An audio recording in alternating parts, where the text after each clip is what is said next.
Assalamualaikum warahmatullahi wabarakatuh. Halo, selamat datang di kelas daring belajar biologi.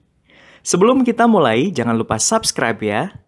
Oke, hari ini kita akan belajar tentang hereditas atau pewarisan sifat.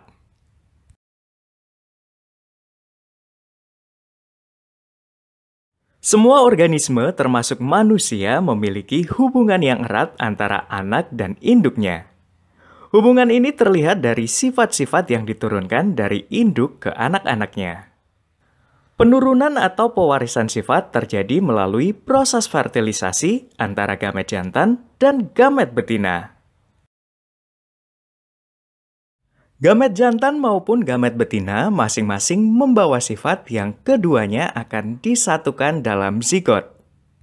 Oleh karena itu, sifat kedua induk akan menurun kepada anaknya.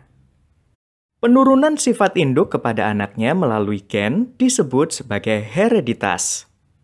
Mekanisme hereditas ini mengikuti aturan-aturan tertentu yang disebut sebagai pola-pola hereditas.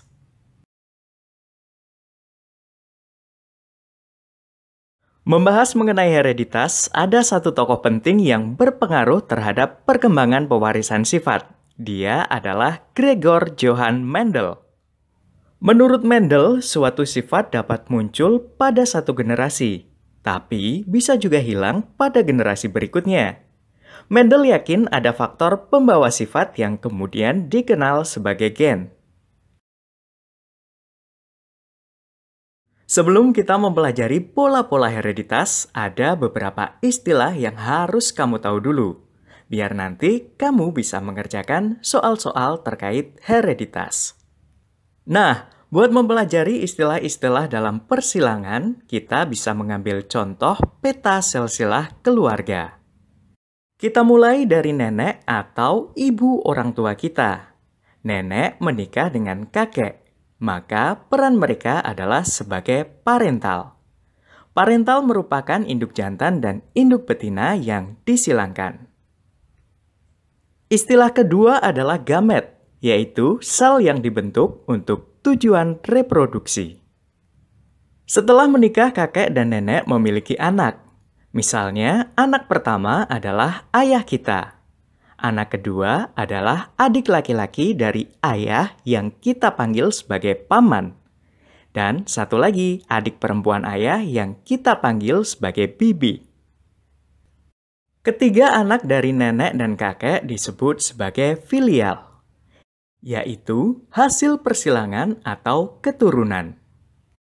Selanjutnya, ayah dan ibu kemudian menikah. Maka, ayah dan ibu adalah sebagai parental kedua. Ibu dan ayah memiliki 3 orang anak, yaitu kamu dan 2 adikmu. Ketiga anak ibu dan ayah adalah sebagai filial kedua. Selain parental, gamet, dan filial, ada juga istilah gen sebagai pembawa sifat dari induk ke anaknya. Ada 2 macam gen. Yang pertama adalah gen dominan dan resesif. Ada juga genotip, yaitu sifat yang tidak tampak yang terdapat di dalam gen. Apabila gen bersifat dominan, maka sifat tersebut akan terlihat secara fisik atau bisa diamati secara langsung.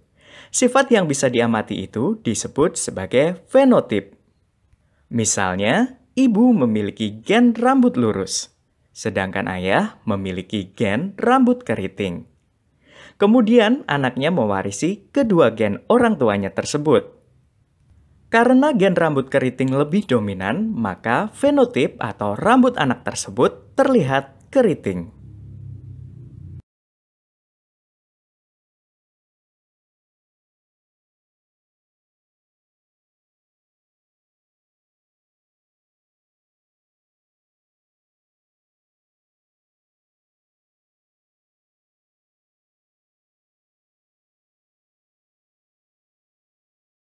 Nah, itu dia beberapa istilah yang digunakan dalam pola-pola hereditas. Jangan lupa share video ini dan sampai jumpa.